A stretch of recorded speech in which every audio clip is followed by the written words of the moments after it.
Salut tout le monde, c'est Ginji pour GinjiDR, ma rubrique sur le jeu de rôle. On atteint la seconde saison et la seconde phase, et on va commencer avec une vidéo qui sort un peu de son contexte, c'est-à-dire que d'habitude je parle de thématiques et je ne parle pas de contextes qui sont propres à des événements qui se sont passés. Voilà, ça m'arrive bien sûr, comme vous le savez, je suis assez avare en matière d'information sur l'histoire de Batablé et certaines histoires, mais je vais malheureusement le faire pour que vous compreniez deux ou trois choses.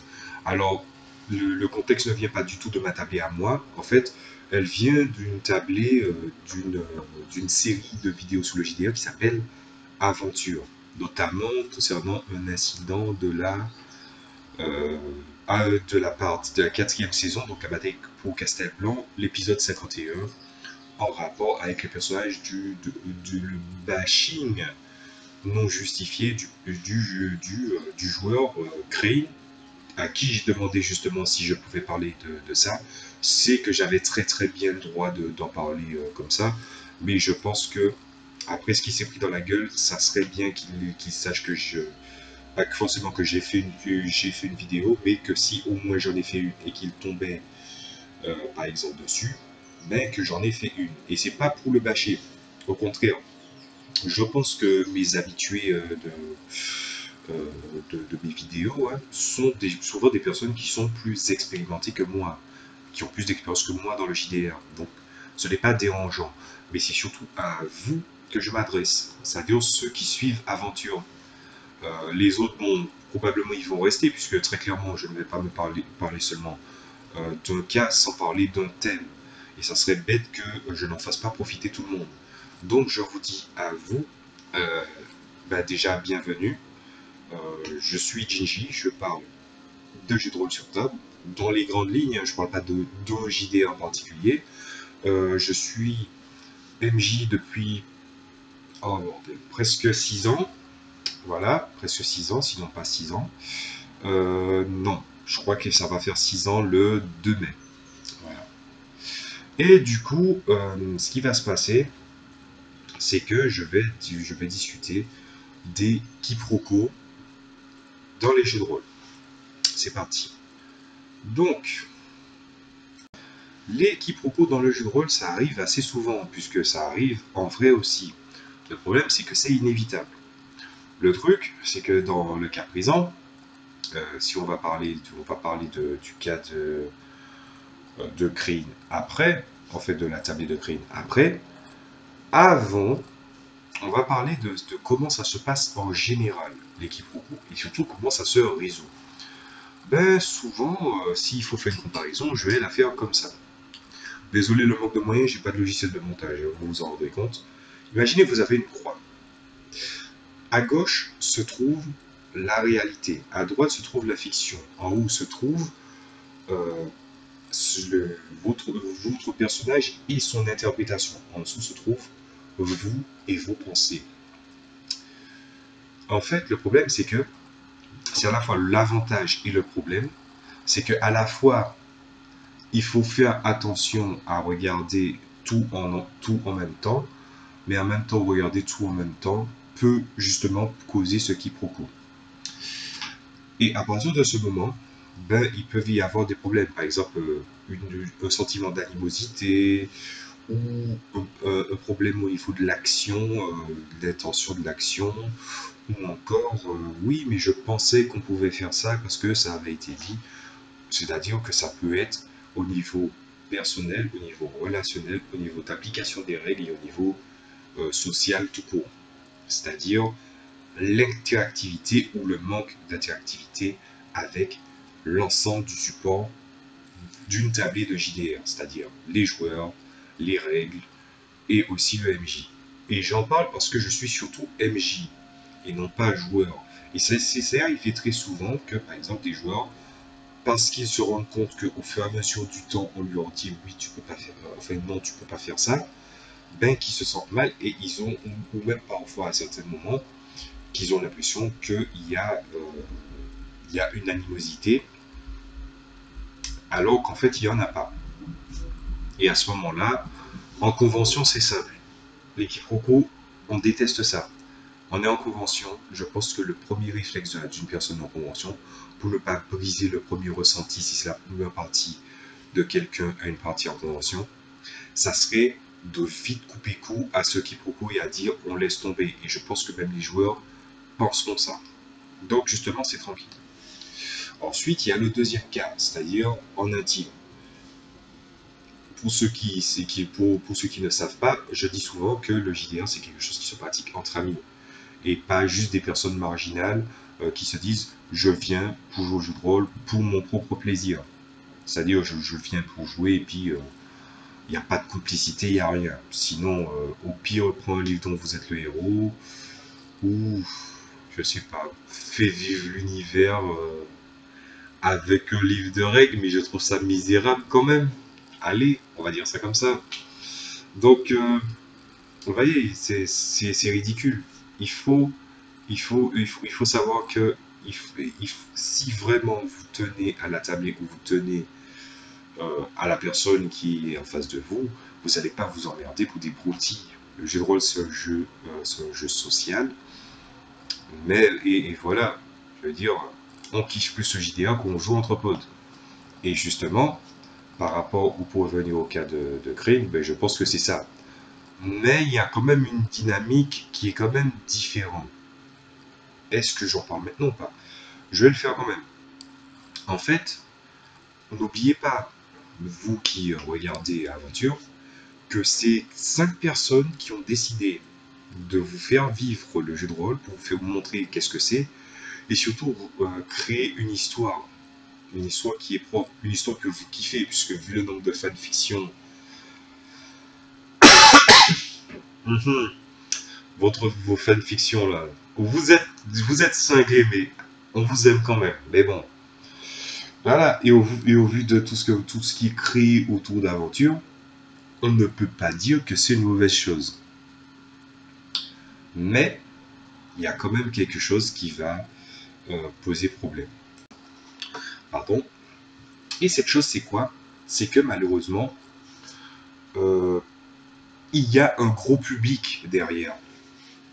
Et pour vous faire comprendre où est le problème, je vais vous l'expliquer.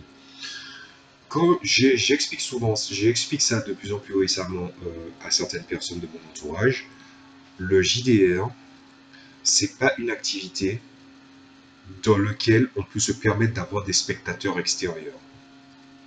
C'est une théorie. Vous êtes d'accord, vous n'êtes pas d'accord, il n'y a pas de problème. Le problème se trouve où? C'est parce que justement, des critiques peuvent survenir et qu'elles ne sont pas pertinentes et elles n'auront aucun intérêt à l'être. Ou du moins, c'est impossible qu'elles le soient. Pourquoi? Parce que vous n'êtes pas, vous ne faites pas partie de cette tablée.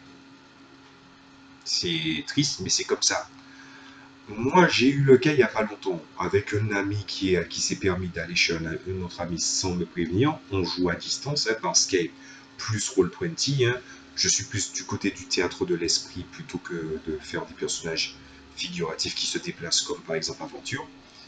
Et du coup, à chaque action, à chaque réflexion, à chaque chose que je demandais aux joueurs, cette personne ne pouvait s'empêcher de faire un commentaire. Maintenant, imaginez ça sur la table de Roll20. Et je ne vous parle pas de live, je vous parle vraiment des personnes. Imaginez-vous qui discutez de ça, vous êtes derrière et à chaque phrase, il y a un commentaire, il y a une analyse. Et je ne parle même pas d'analyse constructive, parce qu'on sait très bien qu'ils ne le sont pas. La plupart du temps, je pense que c'est surtout pour attaquer pas le joueur, pas le personnage en lui-même, mais le joueur, n'est-ce pas? Voilà. Vous n'avez qu'à regarder les nombres de commentaires qu'il y avait sur Bob au départ. Il y en avait plein. Et il y en a encore plein. Donc voilà, vous voyez où je veux en venir. Mais justement, ce genre de quiproquo est censé se régler en dehors de la table. Mais vous savez où il y a eu un problème? C'est que, en fait, c'est monté. C'est un let's play, c'est pas en direct, c'est différé. Vous, en fait, vous faites des films, vous interagissez directement avec le joueur par le biais des commentaires. en donnant une analyse qui n'est pas pertinente du point de vue des faits. Puisque du point de vue des faits, il y a des parties qui sont coupées, il y a des moments où les personnages et les joueurs ils discutent, il y a des arrêts, il y a des fois où il y a des longues discussions qui s'éternisent, mais qu'on ne les voit pas grâce à la magie du montage. Voilà. Et du coup, ce qui se passe, c'est que vous n'avez pas une vue d'ensemble. Et ça, c'est une des choses qui fait que, qui me laisse penser que le JDR n'est peut-être pas fait pour une activité de ce genre-là, c'est-à-dire avoir un public derrière, machin. Parce que ça sape le moral. Parce que moi, je vous le dis, moi j'ai vu le live de Craig quand il s'expliquait. Il n'avait pas à s'expliquer, son explication était bonne. Si son personnage est gentil et que son coéquipier est neutre, voilà, mais qu'il est prêt à tout. On est bien d'accord qu'on est prêt à tout pour sauver sa petite amie au sacrifice de certaines personnes dans les JDR. Sauf que si le personnage joue RP, ce qui était le cas de Crane, et que Crane, il a des tas de personnes derrière lui qui l'ont soutenu et que lui-même, il doit finir par sauver. Est-ce que pendant plusieurs saisons où il a passé son temps à sauver le monde, et quand il y avait des injustices, d'autres personnes ne l'ont pas forcément suivi, hein, je parle du cas de l'église des Murmures, à titre de référentiel, est-ce que vous êtes à même de le critiquer parce qu'il a fait quelque chose de juste? Alors que Manny, qui peut-être a tenté de faire un truc dans le but de, comment dire ça, peut-être d'éviter les organes vitaux, mais les autres ne le savent pas. Et si c'était loupé? Et avec les et si on refait le monde. Mais n'empêche, il a agi selon ce que voulait son personnage. Et je tenais à ajouter un petit élément supplémentaire à propos de ça. Quand vous jouez à une table de jeu de rôle, je l'ai déjà dit dans une de mes précédentes vidéos, mais je vais le redire encore, il faut que vous faites en sorte que si vous n'avez pas le même alignement, et je parle l'alignement moral, pas l'alignement social. L'alignement social, ça va.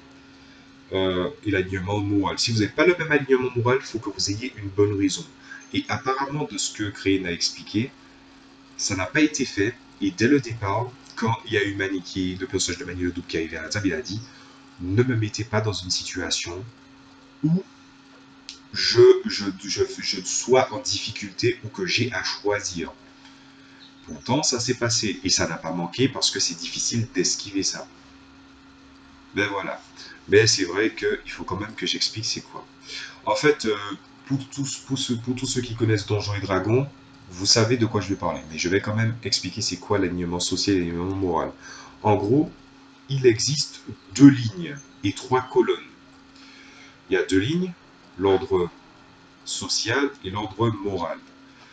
Au-dessus, il y a loyal, neutre et chaotique, oui, c'est bien ça. Ensuite, en dessous, l'alignement moral, il y a bon, neutre et mauvais.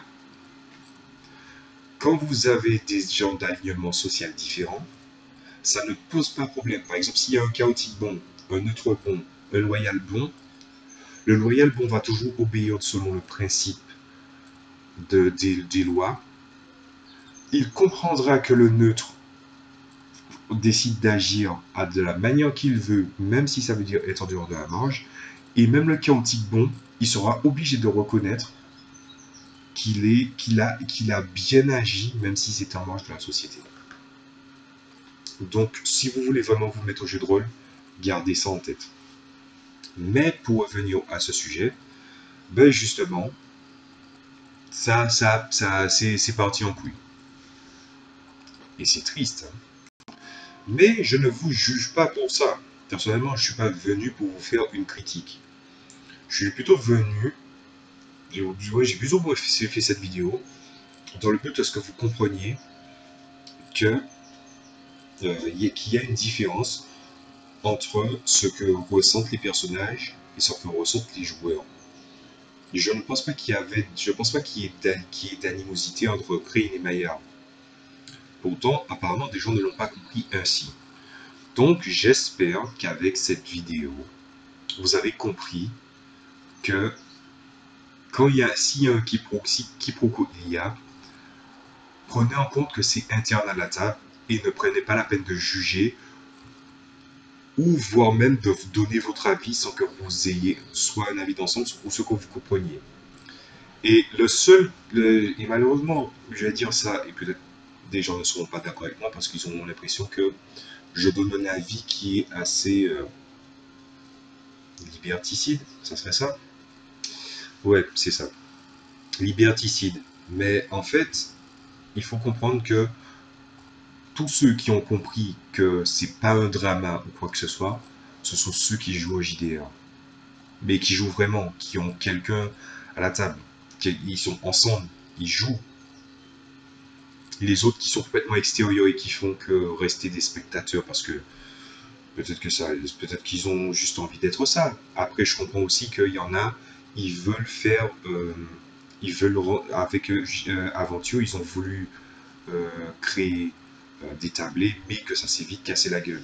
Je le sais parce que je l'ai vu de moi-même. Mais au moins quand vous aurez le livre d'aventure, je fais pas du tout de pub, mais quand vous aurez le livre d'aventure entre les mains, si vous l'avez acheté, vous comprendrez très facilement ce que j'ai voulu dire par là, au niveau au niveau du rôle qu'occupe justement le jeu de rôle et surtout de la compréhension de tablés extérieurs.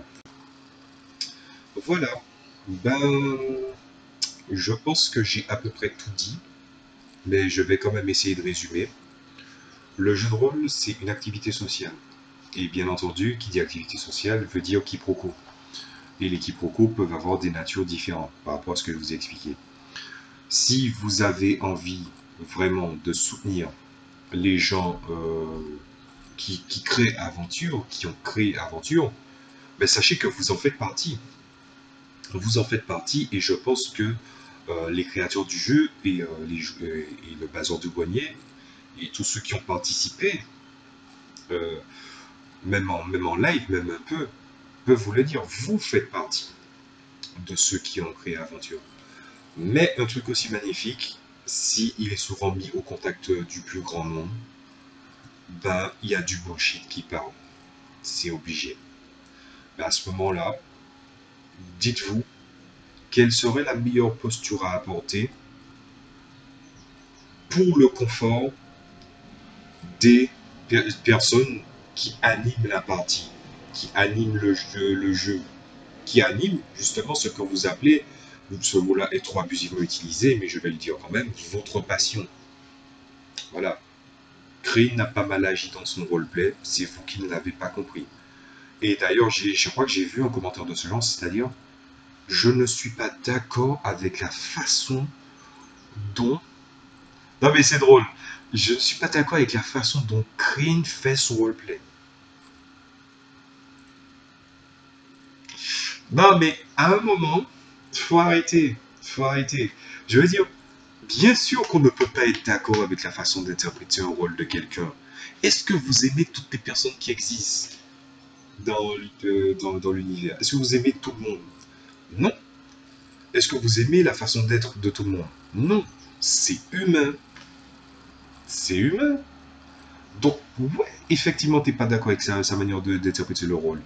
Mais il ne s'est jamais trahi et il n'a jamais trahi. Il ne s'est jamais trahi. Il n'a jamais trahi la tablée. Il n'a jamais trahi son roleplay. Il n'a jamais trahi euh, les PNJ. Au contraire, il a empêché une trahison supposée. À ce moment-là, qu'est-ce que vous voulez que je dise d'autre? Je sais ce que je devrais dire.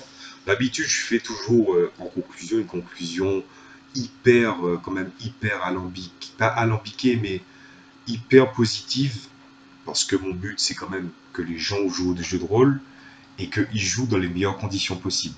Sauf que je me retrouve peut-être avec, comment dire ça? Je me retrouve avec des gens que je connais pas, voilà.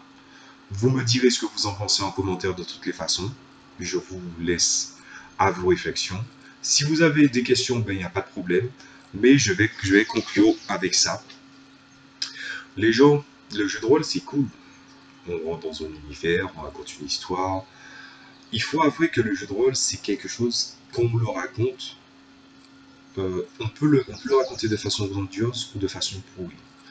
Mais la meilleure chose à faire, c'est de le vivre. Donc, bien sûr, je vous dirais, mettez-vous au jeu de rôle, c'est cool. Mais au-delà de ça, j'ai envie de vous dire, c'est justement à cause de petites broutilles comme ça au quotidien, de drama alimenté, et aussi je pense que c'est le rapport à l'avatar, le rapport au fait que vous êtes derrière un écran et que vous n'êtes peut-être pas vous-même. Moi, je suis moi-même, peu importe le nom que j'utilise, peu importe ce que j'ai envie de raconter. Et, et ça, c'est pas tout le monde qui est comme ça. Mais en tout cas, sachez une chose, c'est que votre rapport à l'avatar vous rend peut-être plus exécrable que dans la vraie vie. Et c'est quasi certain.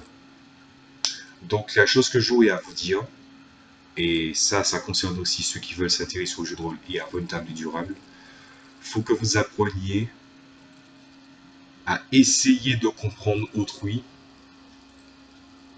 plutôt que d'essayer de le juger tout de suite. Surtout si vous n'avez pas les bons outils. Car s'il y a bien un truc que j'ai remarqué après avoir erré sur Internet depuis pas mal de temps, surtout concernant le jeu de rôle, c'est très très facile pour les gens de parler sans savoir.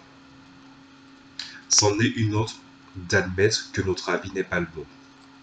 Donc, c'est à partir du moment où vous vous mettrez dans l'esprit que rien n'est absolu, mais surtout que on n'est jamais qu'un amas de personnalité sur le net,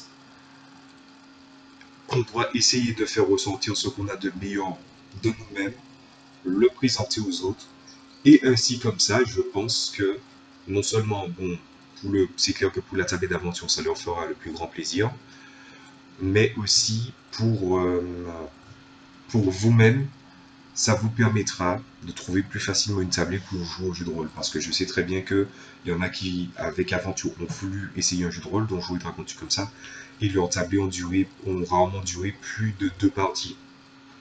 Donc, au moins, vous saurez que ça, c'est un élément qui joue beaucoup sur l'appréciation. Si vous voulez qu'on vous apprécie, effacez le masque que vous mettez devant vous et montrez un peu plus de vous-même. Voilà, ça c'est mes propos. Bon ben, je vais vous laisser sur ça. Si vous avez aimé la vidéo, en fait, je vous dis très clairement les gens, je n'aime pas du tout faire le truc aime, commente, partage, tout comme ça. Donc vous le connaissez mieux que moi, c'est à vous de voir. Par contre, comme d'habitude, je dis toujours ça c'est un truc que je pense que peu de youtubeurs disent, c'est si vous me mettez un pouce en bas, dites-moi pourquoi. Appui constructif, bien sûr. Après, c'est vrai que bon, il n'y a pas de musique, il n'y a pas de montage. Au pire, dites-vous que, d'ailleurs, je vous parle de ça, je suis sur une voix très bizarre, parce que je suis malade en fait, et que j'avais pas envie de faire une vidéo trop en décalage. J'avais envie de faire un décalage pour laisser ça un peu se tasser, mais ensuite en parler. Donc, je vous remercie d'avoir suivi la vidéo jusqu'au bout. Je remercie Crane et toute la team d'aventure d'avoir créé Aventure. Moi, j'ai hâte de recevoir mon livre chez moi. Moi, je serais trop content de masteriser Aventure. Vraiment. J'en ai déjà parlé avec ma tablette. Et je vous dis, si vous vous abonnez à ma chaîne, bon, ben, logiquement, la petite cloche si vous voulez vous intéresser à ce que je fais. Et je vous dis à la prochaine fois pour une autre vidéo sur Gingy DR. Salut à tous!